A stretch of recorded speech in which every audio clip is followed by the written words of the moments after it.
Soukoudou, une histoire de Marilyn Lano Azor. Ce soir-là, Katouri est confortablement allongée sur son lit. Sa maman achève de lui raconter une nouvelle aventure de Compé-Tigre et de Compé-Lapin. Elle lui conte le passage où le jaguar décide de déposer au sol son panier rempli de poissons.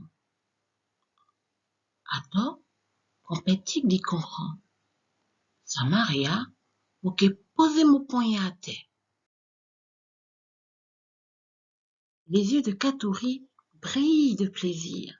Elle adore écouter les contes guyanais, surtout ceux de Compé-Tigre et de Compé-Lapin. La gamine s'impatiente.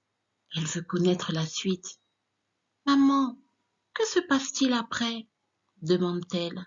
« Maman, qui c'est qui arrive après ?» C'est toujours la même histoire avec elle.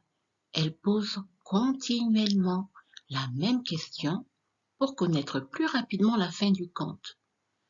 Mais la maman de Katouri lui répond alors de se taire et d'écouter la suite.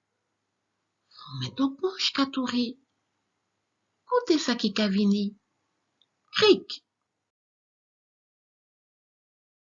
La petite fille boude un peu, mais pas très longtemps. Elle répond « Crac !» et recommence à voir chaque mot prononcé par sa maman. Mais au moment où la maman de Katouri reprend le conte, elles entendent l'horloge du salon. « Les Rakakouri, ija 8 heures. Il est à Poutodromi, Katouri. » Il est 20 heures. Katouri doit maintenant s'endormir, mais elle ne l'entend pas de cette oreille. Elle insiste et fait les yeux doux à sa mère pour qu'elle continue de lui raconter l'histoire de Compé-Tigre et de Compé-Lapin. « S'il vous plaît, maman, continuez un petit peu encore. Allez, maman, s'il vous plaît. » La maman de Katouri reste sourde aux supplications de sa fille. Sans s'énerver pour autant, elle lui explique qu'il est déjà tard et qu'elle doit se reposer, car demain elle a classe. Non, Toutouri, ijata, il faut tout dormir, parce que demain bon matin, tout caler l'école. Sa mère l'embrasse tendrement et lui souhaite de passer une bonne nuit. Bonne nuit, mon Toutouri. En partant, elle sourit une dernière fois à Katouri qui serre sa poupée contre elle. Puis, elle éteint la lumière de la chambre. C'est alors que la petite fille dit « S'il vous plaît, maman, pas éteindre lumière, mon pèse au cou. » La maman de Katouri sait que parfois sa fille a peur du noir, surtout quand elle ne veut pas se coucher.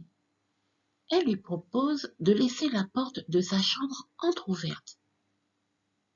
D'accord, mon petite, mon qu'à laisser la porte à 10 000 ouvrie. Cependant, cette proposition ne satisfait pas la petite fille. Elle a une bien meilleure idée en tête. Sa maman risque de refuser. Néanmoins, Katouri se lance et lui dit « Maman, j'aimerais dormir avec toi. » « Maman, on est dormir qui où? » Katouri, comme d'habitude, fait tout pour ne pas rester seule et s'endormir.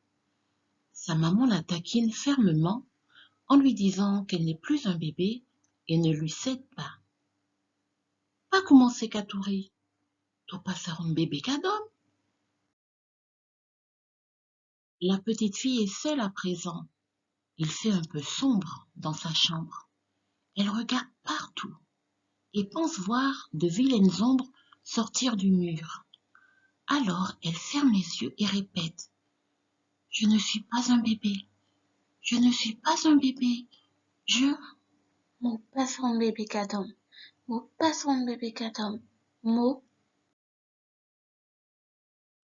Soudain, la porte de sa chambre se referme brusquement. C'est à cause du vent qui souffle un peu ce soir.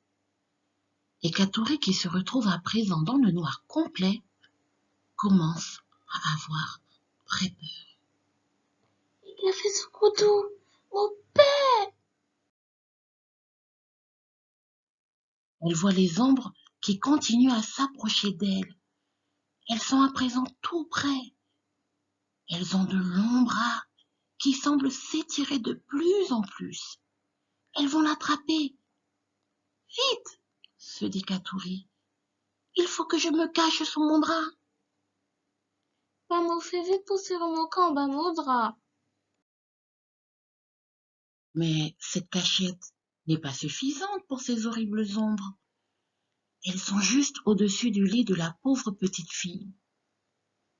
Katuri pense qu'elles sont en train de tournoyer et qu'à force, elles vont finir par faire son lit s'envoler dans toute la chambre. Et qu'elle finit par voltiger mon cabane. Katuri a l'impression que son lit part dans tous les sens. Elle se sent secouée de toutes parts. Elle a trop peur des ombres qui semblent vouloir l'emporter avec elle. De plus en plus apeurée, Katuri finit par appeler sa mère. Maman, maman, Vini! Il échappe à Kemo! Mon père! La maman de Katuri la rejoint dans la chambre. Elle pose une petite lampe sur la table, puis prend sa fille dans ses bras et attend qu'elle se calme. Elle lui dit « Je vais te chanter une berceuse, ma chérie, pour t'aider à t'endormir. »« Mon petit chéri, moi que chanter baito pour aider to prendre sommeil. »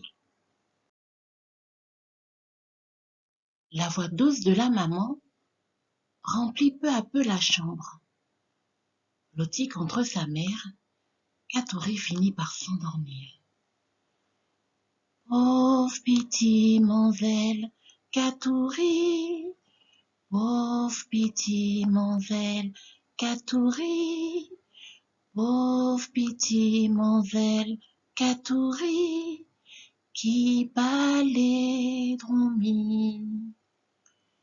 L'homme tout petit battait les dromi, moté kabali, manger ma tété.